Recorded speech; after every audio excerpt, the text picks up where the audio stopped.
El texto para el mensaje de esta noche está en el libro de Jueces, capítulo 7, versículos 2 al 7.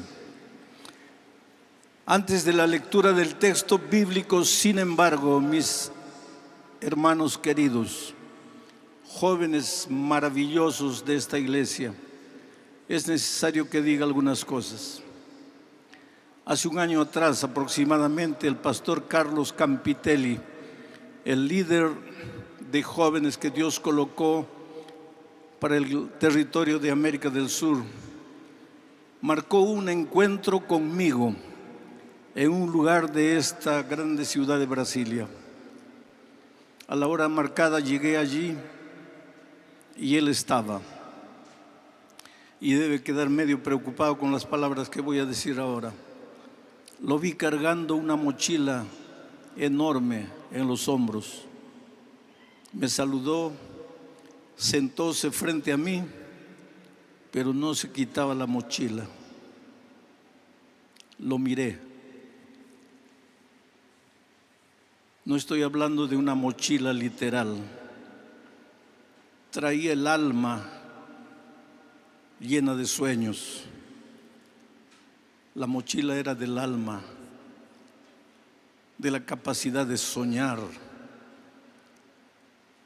Vi en sus ojos el brillo de esos hombres que Dios coloca en la tierra para soñar y hacer soñar. El líder capaz de emocionarse y sacudir las emociones. Me habló de este evento. Dije que lo apoyaría. Algunos meses después, en un momento de crisis de salud, lo llamé y le dije: Carlos, disculpa, no puedo ayudarte. Pero Dios hizo maravillas. Estuve acompañando todo lo que sucedió desde el miércoles hasta hoy. Dios ha hecho grandes cosas. Dios ha levantado hombres y mujeres para predicar con poder la palabra de Dios. Y en su maravilloso amor, Dios me ha dado la oportunidad de predicar este último mensaje. Un desafío para ustedes, mis queridos jóvenes. No les voy a hablar solamente con la boca, les voy a hablar con el corazón. Y ahora sí, vamos al texto bíblico que he pedido que por favor coloquen en la pantalla, y yo no sé si es posible que coloquen el texto para mí aquí en el piloto. Jueces capítulo 7, versículo 2. Antes de la lectura del texto bíblico, quiero contarles un poco del contexto del texto. El mensaje va a salir del texto, pero para entender el texto hay que conocer un poco el contexto. Los capítulos 5, 6 y 7 del libro de Jueces, el territorio donde suceden esas historias es el territorio del valle y los montes de Megiddo. Es interesante que en el libro de Apocalipsis, capítulo 16, cuando se habla del Armagedón, se habla del valle y las montañas del Megiddo. Armagedón. Y el Armagedón es la última batalla entre Cristo y Satanás. El Armagedón no es una guerra de tanques, de armas, de bombas. No es una guerra física. El Armagedón es una batalla espiritual. El territorio en realidad no es el valle del Megiddo. El territorio es tu corazón, es tu mente. Ahí se está trabando la última batalla de los siglos. Esa guerra entre Satanás contra Cristo comenzó en el cielo. El diablo quiso sacar al Señor Jesús del trono y colocarse Él en su lugar. A lo largo de los siglos ese conflicto ha tenido el mismo objetivo: El enemigo queriendo sacar del trono al Señor Jesucristo y colocarse Él. En estos momentos en tu corazón y en tu mente, el diablo quiere sacar a Jesucristo del trono y colocarse Él. La gran batalla del Armagedón es una batalla espiritual. La historia comienza en el capítulo 7, en realidad el capítulo 6 del libro de Jueces. Y las historias en la Biblia, mis queridos amigos, fueron registradas no solamente para hacer historia, sino para enseñar lecciones. Cada vez que tú lees la palabra de Dios, debes tratar de encontrar sentido. Lee la historia en el contexto en que fue escrito, en el tiempo en que fue escrito, pero trata de traer la historia para nuestros días. Aplica la historia a tu vida. Trata de sacar las lecciones para tu experiencia hoy, para las luchas, para las batallas que tú enfrentas, para el momento en que te encuentras. Cuando leemos la historia del capítulo 6, vemos que el pueblo de Dios se había distanciado de Dios, se había alejado de Dios y en consecuencias había caído bajo el poder de los madianitas. Los madianitas los habían esclavizado. El pueblo de Dios cultivaba la tierra, venían los madianitas y se llevaban todo el fruto. El pueblo de Dios tenía miedo de los madianitas y se escondían en las cuevas de las montañas. Es que cuando nos alejamos de Dios de una o de otra manera, quedamos a merced del enemigo de Dios. Y hoy, si por algún motivo te alejas de Dios, lo único que te resta es hacer cuevas en las montañas de la vida. La cueva del materialismo, la cueva del secularismo, la cueva del modernismo, del posmodernismo. Tantos ismos que aparecen con el tiempo. Entonces, escondidos en esas cuevas, tratas de sobrevivir. El pueblo de Dios en esa situación clamó a Dios, y no hay clamor que Dios no escuche. Y Dios respondió a su pueblo levantando a Gedeón. De alguna manera el nombre de Gedeón, por lo menos en el aspecto, en el sonido, parece al valle del Armagedón. Gedeón recibió de Dios el desafío de derrotar a los madianitas, de emprender una batalla contra los enemigos del pueblo de Dios. Y él hizo un llamado y se presentaron 32,000 jóvenes guerreros. Trayendo la historia para nuestros días, se presentaron 32,000 maranaters, dispuestos a la lucha, dispuestos a la batalla, dispuestos a derrotar al enemigo. Entonces viene el texto y vamos a leer el texto. Dice: y Jehová dijo a Gedeón: el pueblo que está contigo, esos 32,000, es mucho para que yo entregue a los madianitas en su mano.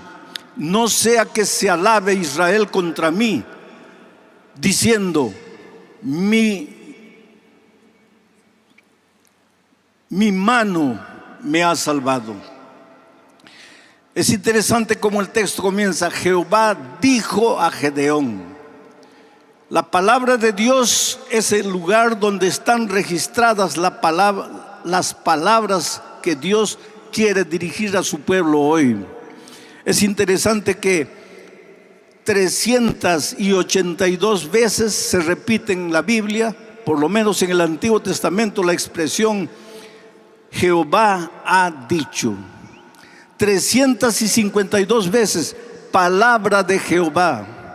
99 veces Jehová dijo. 76 veces ha dicho Jehová. La Biblia Ahí tú encuentras lo que Dios dice, lo que Dios quiere para ti, lo que Dios desea enseñarte. Y querido, en las manos de Dios, tú eres un pajarito herido. Dios te conoce mejor de lo que tú piensas que te conoces a ti mismo. Especialmente en estas reuniones grandes, en medio de la alegría, del júbilo. Hoy día fue emocionante la paseata que ustedes hicieron hasta el Palacio de Gobierno. Un mar de 32,000 guerreros del Señor. Un mar de maranaters tratando de mostrar, de testificar del amor y del poder de Dios. La ciudad quedó sacudida. Las palabras de la vicegobernadora fueron elocuentes. Ustedes de alguna manera hicieron historia en esta ciudad. Pero en medio de eso todo, a veces tú estás con el corazón herido y nadie se da cuenta. A veces tú gritas, te entusiasmas, aplaudes, pero por dentro tu corazón llora. Nadie conoce el drama que tú vives. Nadie conoce la lucha que tú enfrentas. Nadie sabe los sacrificios, los esfuerzos que hiciste para venir aquí. Tal vez te endeudaste. Tal vez ahora ya empiezas a preocuparte cómo vas a hacer para resolver esa deuda que adquiriste para llegar hasta aquí. O a los que me están mirando por las redes sociales, tal vez te sientes al ver toda esta apoteosis espiritual, todo este júbilo, toda esta alegría, todo este movimiento allá en un rincón de tu casa, mirando el celular o la televisión o el computador. Sientes un nudo en el corazón. ¿Por qué no pude ir? ¿Por qué no me atreví a ir? En fin, cada uno de nosotros tiene sus dolores interiores, sus luchas, sus alegrías, sus tristezas. En una ocasión, un joven que era mi brazo derecho en actividades, porque yo fui director de jóvenes durante 18 años, pues ese joven que era casi mi brazo derecho y me ayudaba en todo, entró a mi sala, cerró la puerta y llorando me dijo: pastor, usted no sabe lo que soy. Usted tiene una imagen errada de mí. Yo no soy lo que todos imaginan. Todos piensan que soy un joven extraordinario, un líder maravilloso. Usted mismo me ha escogido como su brazo derecho para tantas actividades. Le ha ayudado en congresos, en campamentos. Pero pastor, yo soy un pobre ser humano derrotado. Yo soy prisionero de vicios de los cuales no me puedo libertar. Oh pastor, por favor, ayúdeme. Estoy perdido. Estoy completamente perdido dentro de la iglesia. Oh querido, cada uno tiene su drama.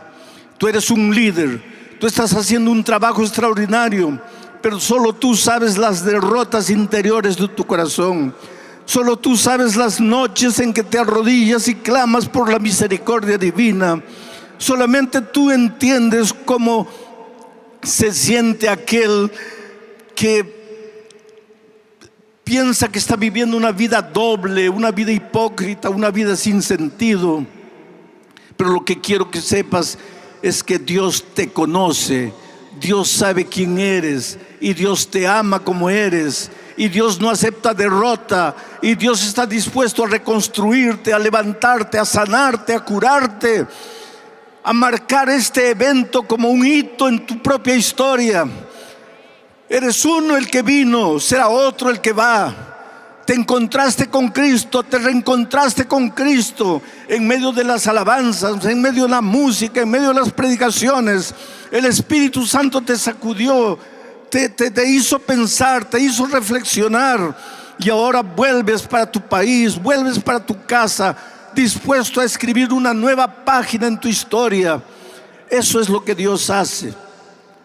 Y cuando Dios habla al corazón. Jehová dijo, en el principio Jehová dijo, y el mundo vino a la existencia. Cuando Jesús estuvo en esta tierra, encontró a un paralítico y habló, dijo: levántate, toma tu lecho y anda. Y el paralítico se levantó cuando encontró a un muerto, un cadáver. Vino la palabra de Dios: Lázaro, sal fuera. Y el cadáver se levantó y regresó a la vida. Ese es el poder de la palabra de Dios. Y me alegro que los predicadores de esta semana enaltecieron la palabra de Dios. La iglesia a lo largo de la historia ha vivido sus momentos gloriosos de reavivamiento cuando volvió sus ojos a la palabra de Dios. En los tiempos de Josías, el descubrimiento de la ley, el descubrimiento de la palabra de Dios trajo un reavivamiento nunca visto. En los tiempos de Esdras, en la época de la Reforma con Martín Lutero, el cristianismo tuvo un reavivamiento gracias a su regreso a la palabra de Dios. El propio movimiento adventista y posteriormente la iglesia adventista es fruto del retorno a la palabra de Dios. Hacemos bien en buscar a Dios a través de su palabra. Es interesante que en el Antiguo Testamento la palabra hebrea para palabra es la palabra dabar. Dabar. Su equivalente en griego sería logos. Juan 1:1 dice: en el principio era el logos, la palabra, el verbo. Y el logos era Dios. Y el logos era con Dios y el logos era Dios. Está hablando de Jesucristo. El dabar, la palabra que en el principio creó los cielos y la tierra, era el Señor Jesucristo. El dabar que como la lluvia cuando cae no regresa sin hacer su trabajo. Estos días la palabra de Dios como lluvia ha caído en tu corazón y no regresará sin realizar tu trabajo. Cada vez que tú abres la palabra, la Biblia, te encuentras con el dabar, te encuentras con el logos, te encuentras con el Señor Jesucristo. Y por donde pasa el Señor Jesucristo, pasa la vida. No hay muerte, no hay desgracia, no hay tragedia, no hay fracaso, no hay derrota, porque el dabar es victoria, el dabar es vida. Jesucristo dijo: yo soy el camino, la verdad y la vida. En la ocasión que este texto se refiere, la palabra de Dios le llegó a Gedeón y le dijo: el pueblo es demasiado. No les voy a dar la victoria con esta cantidad de gente, porque de repente van a pensar que la victoria fue fruto de sus manos. Oh querido, tú sabes que muchas veces Dios no nos concede la victoria porque aunque mencionamos el nombre de Dios, en el fondo estamos echando mano de nuestros talentos, de nuestros recursos, de nuestros pensamientos, de nuestra humanidad.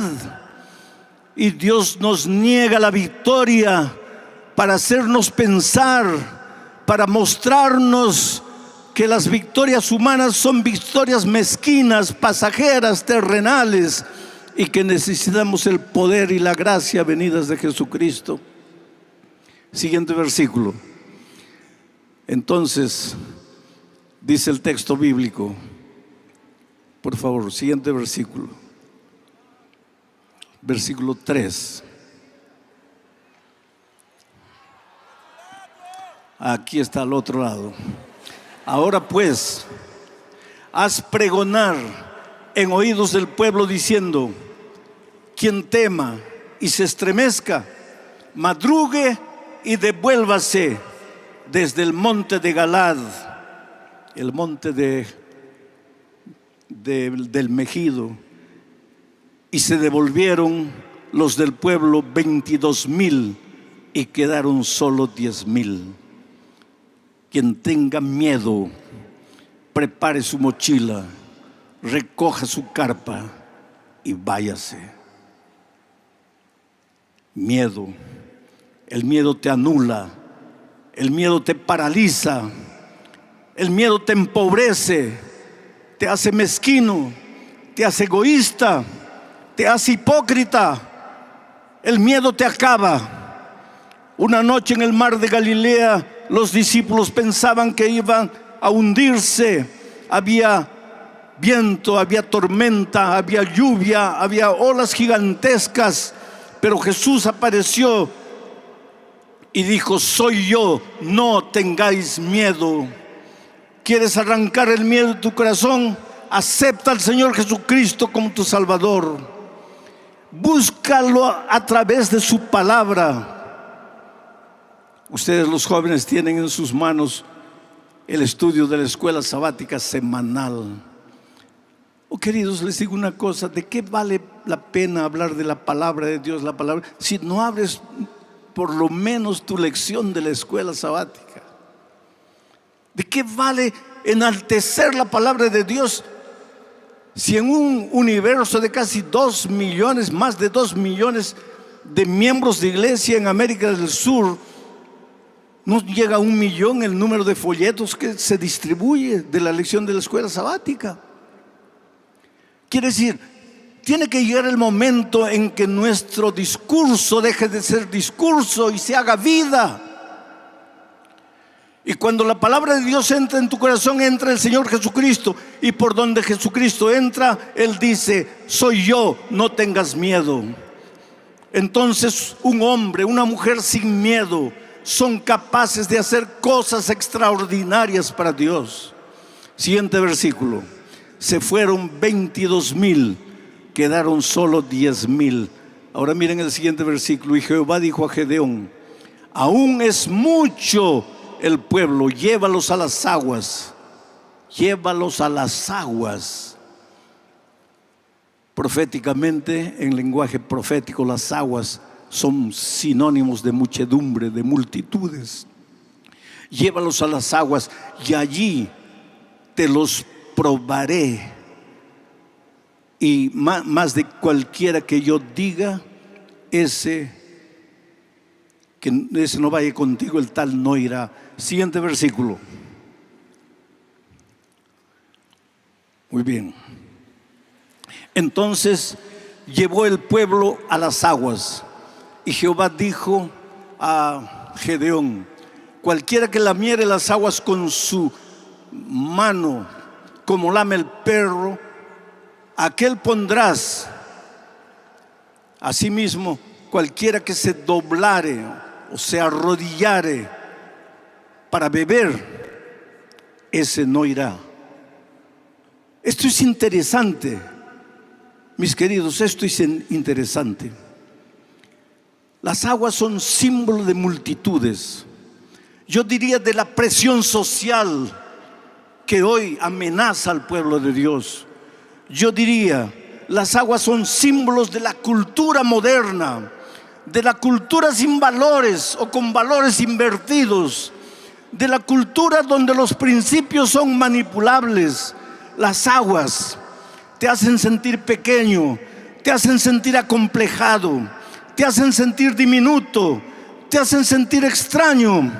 El otro día conversé con un jovencito de 15 años, hijo de un compañero mío, que en una excursión lo agarraron robando un chocolate. Y cuando le preguntaron: ¿pero por qué, hijo? ¿Un chocolate? ¿Por qué? Y él dijo: no lo hice por el chocolate, lo hice porque mis compañeros me presionaban tanto.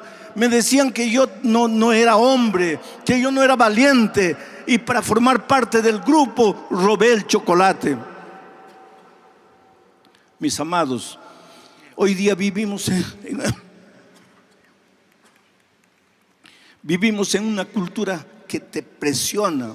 La cultura es cruel, la cultura te masacra, la cultura no tiene piedad. La cultura es un aluvión que viene encima de ti, es una inundación que devora todo lo que encuentra a su paso. Pero mientras Cristo no venga, tenemos que vivir en medio de esta cultura. Pero la instrucción de Dios a Gedeón fue: observa, aquellos que viviendo en medio de la cultura toman de paso un poco con su mano para sobrevivir, esos son los que yo estoy escogiendo. Pero aquellos que se doblaren servilmente ante las aguas, aquellos que se arrodillaron miserablemente, esos Diles que regresen. A esos no los necesito. Oh queridos, Dios tiene una misión en la batalla final, en el Armagedón espiritual. Ustedes han sido llamados para terminar la obra de Dios en esta tierra. Les está hablando un hombre que ya no es un joven. Mi generación, los de mi generación, hicimos lo que pudimos. Predicamos cuanto pudimos. Soñamos cuanto pudimos. Realizamos lo que pudimos. Pero no fue suficiente. Ustedes son la generación que necesita terminar la obra. Pero no los que doblen sus rodillas ante las aguas de este mundo. No los que se dejen invadir por la cultura de este mundo. Necesitamos solamente 300 que sean capaces de vivir en medio de la cultura, pero sorber lo necesario con la mano, porque no pierden de objetivo la misión final, que es la terminación de la predicación del Evangelio en este mundo. Tú has sido llamado para este momento. Tú, con tus defectos, con tus virtudes, con tus derrotas, tus fracasos, tú has sido llamado para terminar la obra de Dios en este mundo. Oh querido, Dios te ama. Eres la cosa más linda que Dios tiene en esta vida. Esto no es palabra de predicador. Esto no es un chabón, no es una frase bonita que he repetido a lo largo de mi vida. Tú jamás tendrás idea de cómo eres importante para Dios, pero no arrodillado delante de la cultura moderna, viviendo en la cultura, pero no contagiándote. Con esos 300, Gedeón fue a atacar a los madianitas. ¿Tú sabes el resto de la historia? Llevaron cántaros. El cántaro en la Biblia es símbolo del cuerpo, del ser humano. Vasos que a veces son quebrados, pero que el alfarero reconstruye. Vasos limpios para el servicio de Dios. Dentro de esos vasos, los soldados de Gedeón llevaron antorchas encendidas, apagadas. Una antorcha tiene que brillar, no puede estar escondida. Entonces, cuando ellos llegaron al límite del enemigo, quebraron las antorchas, quebraron los vasos y las antorchas brillaron. Esta noche el Espíritu de Dios necesita quebrar nuestros vasos, sacudirnos, despertarnos, remover nuestros pensamientos, nuestras emociones, para levantar la antorcha sin miedo, para proclamar el mensaje no solamente con la palabra, sino con la vida, con el testimonio, con la manera de ser, de comportarse, con la manera de enamorar, de noviar, con la manera de conducir nuestras familias, con la manera de ser alumnos en las universidades de este mundo, donde tenemos que beber el agua con la mano, pero no arrodillarnos ante las ideas ateas, sin Dios, que muchas veces se enseñan. Tú has sido llamado para este grande momento. Y Dios ha levantado líderes. Estaba hablando en la sala mientras esperaba la hora de la predicación, mirando al presidente de la división, un hombre relativamente joven, mirándolo en silencio, viendo cómo él es un instrumento que Dios colocó en esta división para llevar el pueblo de Dios a ese momento glorioso. Estaba mirando a Carlos. con quien me reuní hace un año, con la mochila del alma cargada de sueños. Él ya soñó con este evento. Él no lo ha vivido, no lo había vivido, pero él ya veía este momento. Por eso esta noche voy a llamar a Carlos que venga para juntarse a mí. Este será un momento glorioso. Yo quiero que en este momento tú humildemente le digas al Señor Jesús: Señor, estoy aquí, me entrego a ti, quiebra mi vaso, deja brillar mi antorcha, que la trompeta suene, que el último pregón sea dado al mundo, que Cristo vuelva en gloria y que tú seas parte del grupo de los redimidos. Pero no vayas solo, lleva a todos los que puedas llevar contigo. Pastor Carlos, aquí está su juventud, aquí está su pueblo. Presénteles el desafío.